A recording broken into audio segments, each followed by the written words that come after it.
দেশের ব্যাংকিং খাত নিয়ে জনমনে দুশ্চিন্তা দিন দিন বেড়েই চলেছে। সাম্প্রতিক সময়ের আর্থিক অনিয়ম, ঋণ কেলেঙ্কারি ও আর্থিক সংকটের খবরে অনেকেই আমানত তুলে নিচ্ছেন ঝুঁকিপূর্ণ ব্যাংকগুলো থেকে। তাই এখন সাধারণ মানুষের সবচেয়ে বড় প্রশ্ন, কোন ব্যাংকে আমানত রাখলে তা শতভাগ নিরাপদ থাকবে। বিশ্লেষকদের মতে একটি সেরা ব্যাংকের বৈশিষ্ট্য হলো গ্রাহকের অর্থ নিরাপদ রাখা, স্থিতিশীল লভ্যাংশ প্রদান, প্রযুক্তিনির্ভর সেবা ও প্রাতিষ্ঠানিক স্বচ্ছতা। এসব বিবেচনায় বর্তমানে দেশের ব্যাংকিং খাতে কিছু প্রতিষ্ঠান তুলনামূলকভাবে ভালো অবস্থানে রয়েছে।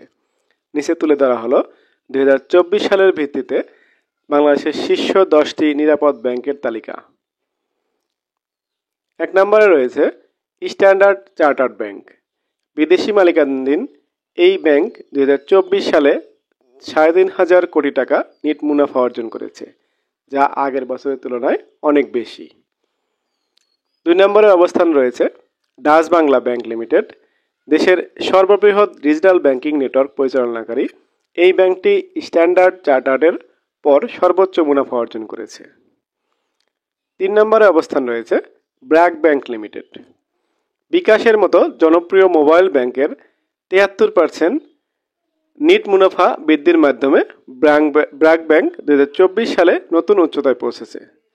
ব্যাংকটি বর্তমানে দেশের অন্যতম প্রযুক্তিবান্ধব ও দ্রুততম বৃদ্ধিপ্রাপ্ত ব্যাংক। 4 নম্বরে অবস্থান রয়েছে ইস্টার্ন ব্যাংক লিমিটেড। 5 নম্বরে রয়েছে পূবালী ব্যাংক লিমিটেড। 6 নম্বরে রয়েছে ইসলামী ব্যাংক লিমিটেড। 7 নম্বরে সোনালী ব্যাংক লিমিটেড। 8 নম্বরে সিটি ব্যাংক লিমিটেড এবং 9 নম্বরে প্রাইম ব্যাংক। সবশেষে রয়েছে 10 নম্বরে উত্তরা ব্যাংক লিমিটেড।